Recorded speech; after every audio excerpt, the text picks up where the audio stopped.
My name is Jessica. I am 17 years old and I go to Doherty Memorial High School. I am a senior and some of my favorite things to do at school is I love science and reading and I love to learn. And this is Rachel. She is 16 years old. She goes to Forest Grove Middle School and she is in 8th grade. Well, she loves music and she is a redhead, so she'll let you know when she's upset about something. She's super, super sweet, and I mean, she's just like a regular teenager where she'll laugh at like fart jokes and stuff like that. And of course, at home with mom, she's not that talkative or active because, I mean, who would want to be active with their parents? But at school, she laughs all the time. I'm not exactly sure what she exactly does at school, but I know it's a lot of sensory stuff like music, touch therapy, lights and colors in movies and stuff like that. So just something that will interact her senses and engage her. I love to read, and with me being dyslexic, it's a lot easier for me to listen to a book on tape. So we like to listen to books on tape together. And we both love music, although different types of music. She likes more hip-hop, poppy type, and I like rap. Originally, when Rachel was first diagnosed, they told us that she wouldn't live past the age of 4. Of course, she's now 16, so we proved them wrong. As the disease progressed, it does eventually, you do see the deterioration happen. So it is slow, but you can still see it, so that's kind of sad. I do sometimes think about what Rachel would be like if she was normal and if she didn't have Canavan disease. I definitely think she would be more like my mom, whereas my mom is super tomboyish and she loves sports, versus me who loves like playing dress up and girly stuff. So I definitely think we would be different in that regard, but yeah, I do sometimes wonder what it would be like. Well, me and Rachel are only 18 months apart, so I've grown up with Rachel and how there's all different nurses coming in and out and different home health aides like all my life. So this is all I know. I do get frustrated that there are strangers coming in and out of my house all the time, and I do feel like there isn't really, I don't have that much privacy. But I've known this all my life, so I haven't really known any other way. I connect with the home health aides more than the nurses because the nurses come at night, so I'm sleeping at night, so I don't really get to see them, but the home health aides usually come after school, so I get to talk with them more and interact with them more. Well, I feel upset that I don't have any privacy because it's kind of weird having strangers do your laundry or, excuse you, or just like me and my sister, we have connecting bathrooms. So we have a bathroom that has 2 doors at the end. So it's kind of weird sharing a bathroom and having a stranger less than like 10 feet away from your door. I do try to help my mom and the nurses and home health aides take care of her as much as I can, but I'm not as experienced as the nurses or home health aides, and I do help out as much as I can, especially with my grandparents who aren't usually used to taking care of Rachel. I won't change her diaper. If she was a baby, that's fine, but not my pubescent teenage sister. That's where I draw the line. I feel like I'm more mature than kids my age, and sometimes that can be frustrating, especially the kids in my class who they whine about silly stuff that seems so trivial and like unimportant, but I know that they just need to grow up a little more.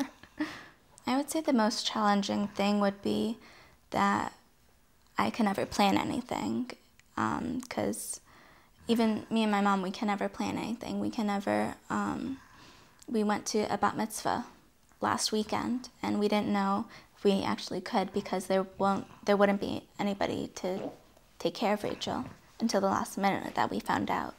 So it's kind of hard to plan stuff.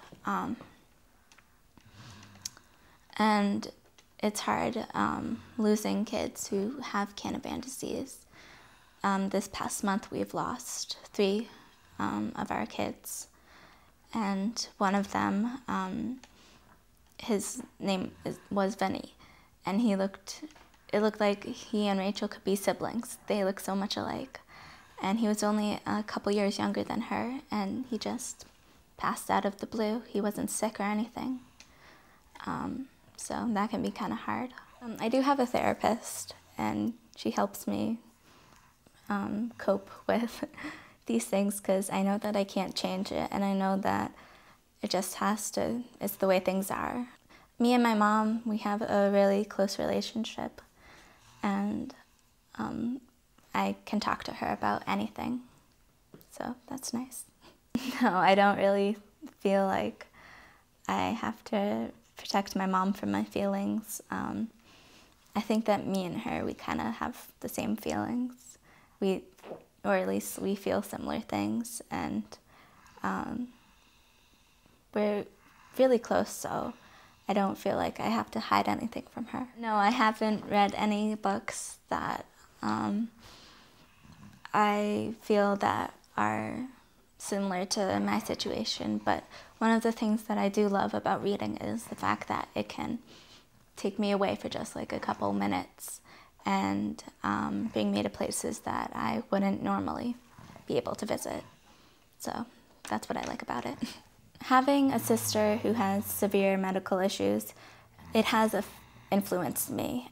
I want to go into research, and I want to help find cures for illnesses and diseases and help those who are afflicted with them. So I think that has definitely influenced my life. And although I haven't been able to do the normal stuff that kids can do, like go to the beach with my family, that's really difficult, or just like going out to the mall. But I've also been able to, I've had extraordinary opportunities where at the conferences I get to meet the leading researchers in gene therapy and talk with them and meet all these different senators and go all these different places that most kids would never even go to. So it definitely has affected me, and I definitely wouldn't be the same person if Rachel didn't have Canavan disease.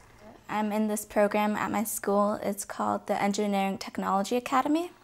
And seniors, half of the year they have an internship, and the other half of the year they have to create an invention or an innovation.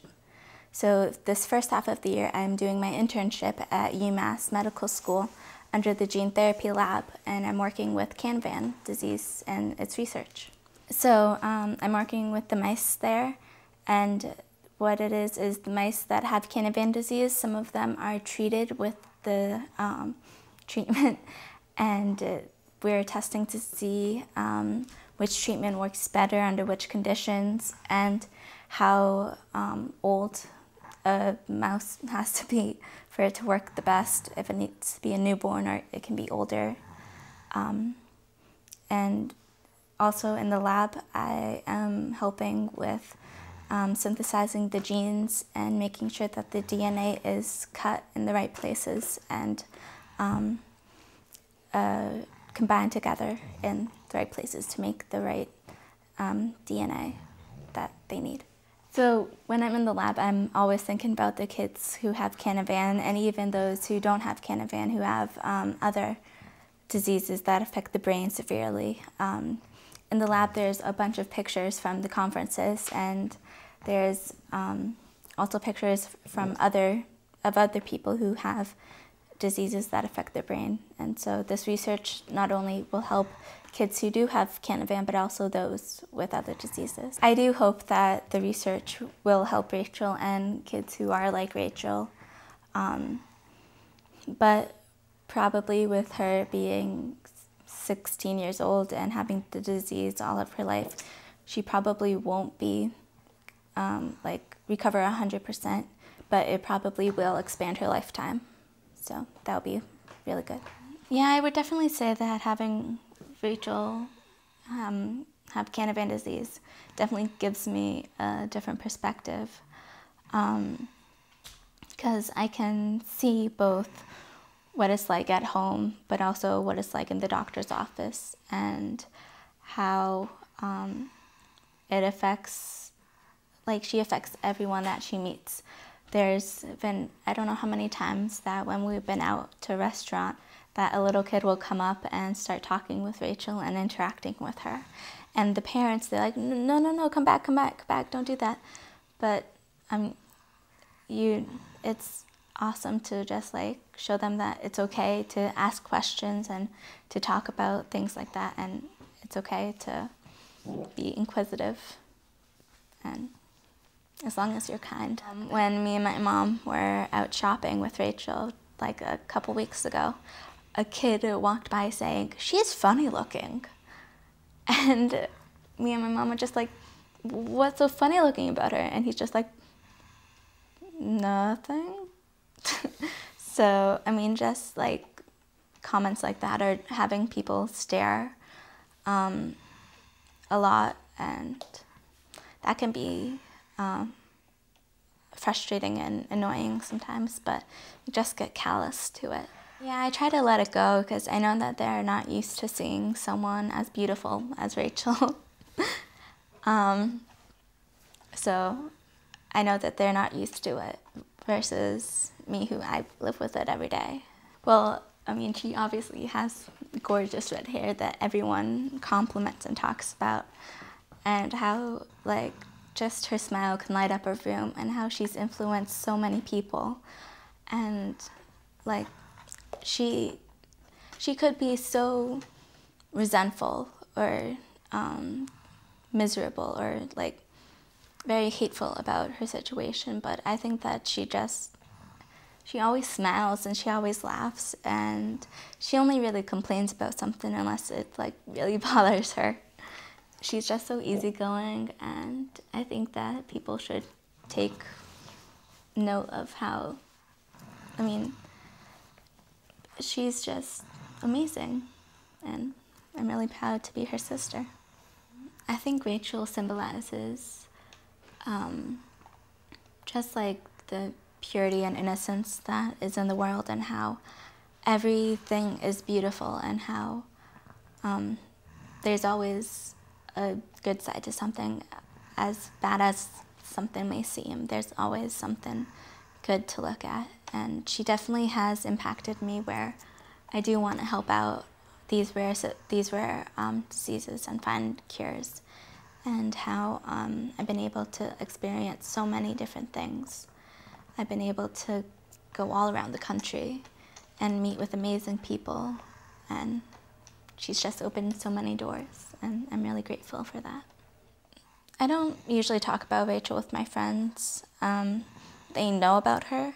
They know that she does have this rare disease, but we don't usually talk about it. In the past, I have had lost friends because they didn't know how to deal or cope with me having a sister with a limiting illness. So that can be kind of hard. But as I've grown older, my friends have matured, so they're more accepting, which is nice. I have always been hesitant about inviting someone over, because I know that we can't be loud and rambunctious, because it might set off a seizure for Rachel, and that will definitely ruin the evening. And having random people come in and out all the time can be hard to explain to a 5-year-old. And if she throws up or coughs or has to do something like that, then it can be awkward for your friends who aren't used to this every day. So some of them, they might not know how to deal with it, and what I've learned is that you should talk about that with your friends and explain and ask why they feel that way, and if there's anything that you can do to help explain the situation better and explain that this is how it is and that shouldn't really ruin your friendship. Through the conferences, I connect with other families and other siblings. I'm on the Rare Sibling board for NTSID, so me and a bunch of my other friends, we mentor the newer families or kids who have just found out that their siblings have been diagnosed. So we help them through that and what to expect and how that they can talk to us about anything, whether it be about their siblings or a math test coming up or anything like that. When a child that I know does die of Canavan or Tay-Sachs or whatever, it does hit home that she is really sick and that she could die any day. But it just also makes me remind myself that every day is a gift and you just have to take one day at a time. Really, I usually just try to take one day at a time and not look too much into the future because you never know what's going to happen tomorrow. So just to enjoy every moment as it comes. In the back of my mind, I know that Rachel, will eventually die, but everyone dies. We're not immortal, and when that time comes, it comes. I know she's lived an awesome, amazing life, and my family and I have done everything in our power to make her life as comfortable and as for her to get everything out of life as she possibly can. It sucks, there's no doubt about that, but there's so much that you can gain and learn, and there's so much that you and your sibling can contribute to the world that makes up for it, and that you're not alone and that there are other people out there who want to help.